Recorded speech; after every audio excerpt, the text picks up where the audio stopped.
They tell you you're just not working hard enough, that if you skipped Starbucks, bought used cars, and stopped complaining, you'd be rich by now. But that's a lie, because the real reason you're broke isn't your spending, it's the system. While you're budgeting groceries, they're inflating the money supply, suppressing your wages, and taxing your future. In this video, I'm going to show you how you're being quietly robbed every single day and what you can do to escape before it's too late. Let me ask you something. When was the last time you felt financially ahead? Not surviving, not treading water, actually ahead. For most people, that moment never comes. And it's not because of laziness or poor decisions, it's because the game was rigged before you even sat down at the table. Between 1971 and today, the dollar has lost over 98% of its purchasing power. Meanwhile, CEO compensation has grown 1,460%. Median wages? Barely moved. Housing costs have tripled relative to income. Education costs have quadrupled. Healthcare has become a financial death sentence for millions. And yet every financial guru tells you the same thing. Cut back, save more, invest in index funds. But what if saving itself is a trap? What if the very currency you're stockpiling is designed to lose value faster than you can earn it? By the end of this video, you'll see exactly how this machine operates, and more importantly, how to step outside of it before the next wave hits. Let's start with the invisible hand in your wallet, inflation. You've been taught that inflation is natural, a sign of a growing economy. 2% a year, totally normal. Except it's not natural, it's manufactured. Since 1913, the Federal Reserve has controlled the money supply. And every time there's a crisis, a war, a recession, a pandemic, their solution is the same: print more money. In 2008, they printed $4 trillion to bail out banks.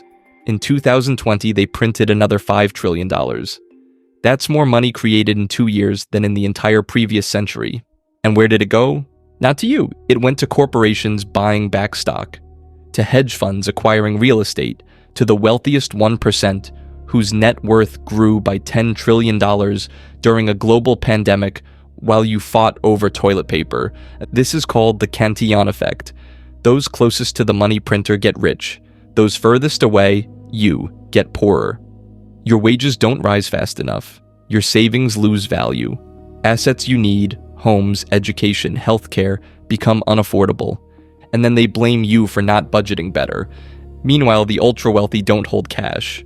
They hold assets, real estate, stocks, commodities, things that rise with inflation, not against it. They don't play defense, they play offense. And unless you understand this game, you'll spend your entire life working harder just to stay in place. Here's what makes it even more insidious. This transfer happens silently. There's no line item on your paycheck that says stolen through monetary debasement. You just wake up one day and realize everything costs more, but your bank account hasn't kept pace. Your grandfather could buy a house on a single income with a high school diploma. Your parents needed dual incomes and college degrees for the same result. Now you need dual incomes, advanced degrees, side hustles, and you're still renting. That's not progress, that's theft, disguised as economic evolution. So what's the alternative? First, recognize that cash is a melting ice cube. Holding dollars long-term is financial suicide. The elites know this. That's why they park wealth in scarce assets. Real estate, precious metals, equities, cryptocurrency. Let's focus on Bitcoin for a moment. Not because it's a magic bullet, but because it represents something fundamentally different. Bitcoin has a fixed supply, 21 million coins. No central authority can print more. No government can inflate it away. It's the first asset in human history that's provably scarce, globally accessible, and immune to political manipulation. From 2010 to 2024, Bitcoin outperformed every traditional asset class. Not because of hype, but because it's the hardest money ever created. Gold served this role for millennia. But gold is heavy, centralized, and cumbersome. Bitcoin is digital, borderless, and self-sovereign. Does that mean you should dump everything into Bitcoin tomorrow? No. But it does mean you need to rethink what saving actually means. Saving in dollars is like storing grain in a leaking silo. You're guaranteed to lose. Diversifying into assets that hold or increase value over time, that's how you protect yourself from the silent theft happening in your bank account right now. Think about it this way.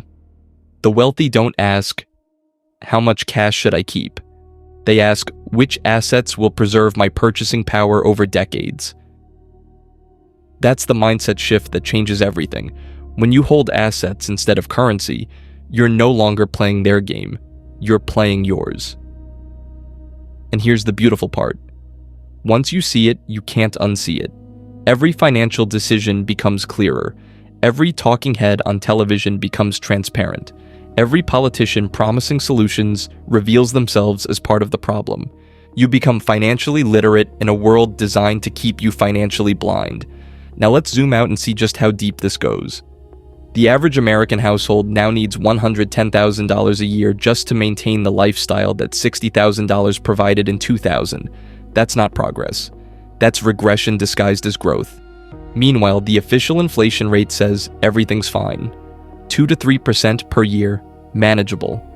Except official inflation doesn't include housing prices, energy volatility, or healthcare surges, the things actually crushing household budgets. Shadow statistics show real inflation closer to 10% annually, which means your money is cut in half every 7 years. And think about that. Every 7 years, your purchasing power is slashed by 50%. And here's the kicker. This isn't accidental. It's policy. Governments want inflation. Because inflation erodes debt. And the biggest debtor on earth is the United States government, sitting on $36 trillion in liabilities. They can't pay it back. So they inflate it away. And you foot the bill.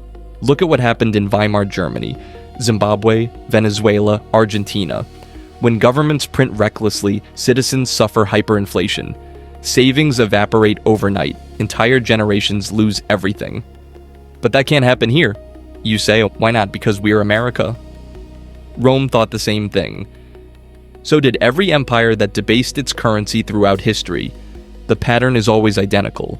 Expand money supply, suppress interest rates, inflate assets, widen inequality, then collapse. We're in stage 4 right now. The wealthy are exiting fiat. They're buying land, art, businesses, Bitcoin, anything that can't be printed. When the collapse accelerates, those holding cash will be left holding nothing. Most people won't see it coming. They'll wake up one morning and realize their retirement account, their savings, their entire financial life was built on sand. But here's what really keeps me up at night. The velocity of change is accelerating. It took decades for Rome to fall. Weimar collapsed in years, Venezuela in months. The next domino could fall in weeks. Why? Because we're living in a hyper-connected, algorithmically driven financial system where panic spreads at the speed of information. In 2008, we saw bank runs. In 2023, Silicon Valley Bank collapsed in 48 hours because of tweets. Imagine what happens when confidence breaks globally. When people realize simultaneously that their government can't honor its promises, that their pensions are underfunded, that their savings accounts are worth less every single day. That's not conspiracy theory. That's mathematics. And the people positioning themselves now, accumulating hard assets, building alternative income streams, understanding monetary history, those are the people who will thrive when everyone else is in freefall. Here's another layer most people miss. Your taxes aren't just taken once. They're taken continuously through inflation. You pay income tax on earnings. Then inflation taxes those same earnings by reducing their value. Then you pay capital gains tax when you try to protect yourself by investing. It's a triple extraction designed to keep you running on a hamster wheel forever. And Social Security, Medicare, all those promises made to previous generations, they're funded by currency that loses value daily. By the time you retire, those benefits will exist on paper but buy almost nothing in reality. The math doesn't work. The promises can't be kept, and anyone paying attention knows it. Don't be most people. Here's what you do right now. 1. Stop hoarding cash beyond 6 months of expenses. Cash is a tool for liquidity, not wealth preservation. Think of it as gasoline. You need enough to keep moving, but stockpiling it makes no sense when it evaporates. 2. Allocate into scarce hard assets, Bitcoin, gold, real estate, index funds tied to productive companies. Diversify but with intention. Don't scatter randomly. Understand what you own and why it holds value across generations. 3. Learn the difference between income and wealth. Income pays bills. Wealth compounds. Build systems that generate passive cash flow, rental properties, dividend stocks, online businesses. Automate your wealth accumulation so it grows while you sleep, work, and live. 4. Avoid debt on depreciating assets. Cars, furniture, gadgets. If it loses value, don't finance it. Debt on appreciating assets, real estate, education that increases earning power can be strategic. Leverage is a tool, not a lifestyle. Master it or it masters you. 5. Watch central bank policy like a hawk. When they pivot to aggressive printing, that's your signal to accelerate asset acquisition. When they tighten, preserve capital. The Federal Reserve literally tells you what's coming if you know how to listen. Their minutes are public, read them. 6. Relocate your wealth if necessary. Some jurisdictions offer lower taxes, stronger property rights, and far better long-term fiscal stability. Explore them. Geographic diversification isn't just for corporations. Anyone serious about protecting and growing their wealth should at least consider it. And if you're willing to move to a stronger city for your future self, watch my video, 15 Recession-Proof Cities That Could Make You Rich in 2026. It might show you exactly where your next chapter should begin. 7. Educate yourself relentlessly. Read The Bitcoin Standard. Study Austrian economics. Understand monetary history. Knowledge is the ultimate hedge. Information compounds faster than money ever could, and nobody can tax or inflate what's between your ears. 8. Build skills that transcend borders and currencies. Learn to code, master copywriting, develop expertise that travels with you. When systems collapse, skills become currency.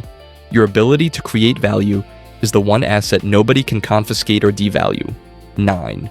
Network with people who understand this game. Surround yourself with individuals who think in assets, not paychecks. Communities of financially literate people accelerate your learning curve and open doors invisible to those stuck in traditional thinking. 10. Start today. Not tomorrow. Not next month. Today. Time is the one commodity you can't reclaim, and every day you delay is another day your wealth is silently transferred to those who already figured this out. If I were starting from zero today, I'd live below my means, stack Bitcoin monthly, learn high-income skills, and build multiple income streams. Then I'd sleep soundly knowing I'm playing the game they don't want you to discover. I'd focus obsessively on ownership over consumption, assets over liabilities, freedom over comfort. Because when the reset comes, and it will come, the people who prepared won't just survive. They'll acquire generational wealth at discount prices while everyone else panics. Position yourself now. Build quietly. Execute consistently. Fortune favors the prepared, not the hopeful. This isn't the end, it's just one piece. Understanding how you're being robbed is step one. But the real question is, what happens when the dam finally breaks? In my next video, I'll show you exactly how the financial collapse will actually happen, the timeline, the triggers, and the 3 phases that will catch 99% of people completely off guard. If this opened your eyes, subscribe now. Because this channel exists to make sure you don't get blindsided while everyone else scrambles in the dark. The truth doesn't care about your feelings, but it rewards those who seek it before everyone else wakes up. Most people will watch this video and do nothing. They'll nod, agree, then go back to hoping things magically improve. Don't be most people. See you in the next one.